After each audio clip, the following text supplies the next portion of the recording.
एक समय की बात है, प्राचीन भारत में कपिलवस्तु नामक एक छोटे से राज्य में राजा शुद्धोधन और रानी माया के यहाँ एक पुत्र का जन्म हुआ। उनका नाम सिद्धार्थ रखा गया। सिद्धार्थ के जन्म के समय ही ज्योतिषियों ने भविष्यवाणी की थी कि वह या तो एक महान राजा बनेंगे या फिर एक महान संत। राजा शुद्धोधन चाहते थे कि उनका पुत्र एक महान योद्धा बने, इसलिए उन्होंने सिद्धार्थ को राजमहल के भीतर ही रखा और बाहरी दुनिया की सारी समस्याओं से दूर रखा। सिद्धार्थ का बचपन बहुत ही सुखमय और समृद्ध में बीता। उन्होंने उच्च शिक्षा प्राप्त की, युद्ध कला में निपुण हुए और उनका विवाह यशोधरा नामक एक सुंदर कन्या से हुआ। कुछ समय बाद उन्हें एक पुत्र रत्न भी प्राप्त हुआ, जिसका नाम राहुल रखा गया। सभी कुछ होते हुए भी सिद्धार्थ के मन में एक अधूरापन था, एक अज्ञात खोज थी। एक दिन जब सिद्धार्थ अपने रथ पर सवार होकर नगर भ्रमण पर निकले तो उन्होंने 4 दृश्य देखे जिसने उनकी सोच को बदल दिया। पहले दृश्य में उन्होंने एक वृद्ध व्यक्ति को देखा जो झुर्रियों से भरा हुआ था। दूसरे दृश्य में उन्होंने एक बीमार व्यक्ति को देखा जो पीड़ा से कराह रहा था। तीसरे दृश्य में उन्होंने एक शवयात्रा देखी जिससे उन्हें जीवन की नश्वरता का बोध हुआ। और चौथे दृश्य में उन्होंने एक साधु को देखा जो शांति और संतोष में लीन था। इन दृश्यों ने सिद्धार्थ को गहरे चिंतन में डाल दिया। उन्होंने सोचा कि यदि जीवन में वृद्धावस्था, बीमारी और मृत्यु अटल हैं, तो इसका क्या अर्थ है? इस प्रश्न का उत्तर पाने के लिए उन्होंने महल त्यागने का निश्चय किया। एक रात जब सभी सो रहे थे, सिद्धार्थ ने अपनी पत्नी और पुत्र को छोड़कर महल छोड़ दिया और सत्य की खोज में निकल पड़े। सिद्धार्थ ने कई वर्षों तक विभिन्न गुरुओं से शिक्षा प्राप्त की और कठोर तपस्या की, लेकिन उन्हें संतोषजनक उत्तर नहीं मिला।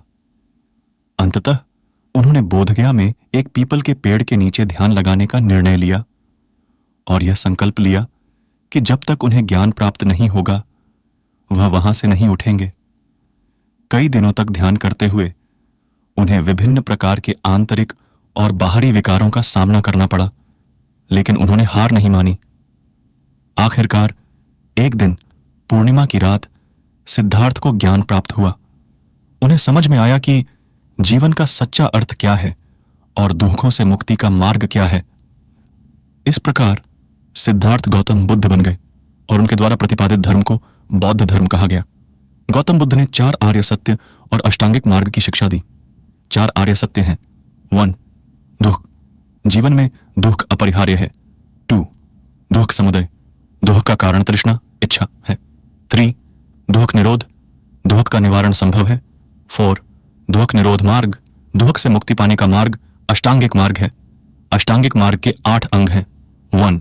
सम्यक दृष्टि, सत्य को समझना। 2. सम्यक संकल्प, सच्चे और नेक इरादे रखना। 3. सम्यक वाणी, सत्य और मधुर वाणी बोलना। 4. सम्यक कर्मांत, सही और नैतिक कार्य करना। 5. सम्यक आजीविका, सही और नैतिक तरीके से जीवन यापन करना। 6. सम्यक प्रयास, सही दिशा में प्रयास करना। 7. सम्यक स्मृति, सही जागरूकता और ध्यान। 8. सम्यक समाधि, सही ध्यान और मानसिक स्थिरता। गौतम बुद्ध ने अपने जीवन का शेष भाग अपने अनुयायियों को शिक्षा देने और समाज में शांति और सद्भावना फैलाने में बिताया।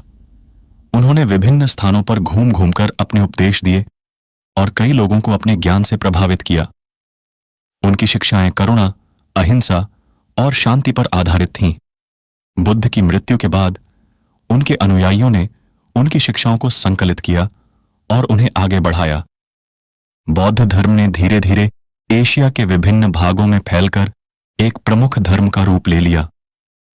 गौतम बुद्ध की कहानी हमें सिखाती है कि जीवन में सच्ची शांति और संतोष आंतरिक ज्ञान और आत्मबोध से ही प्राप्त होते हैं।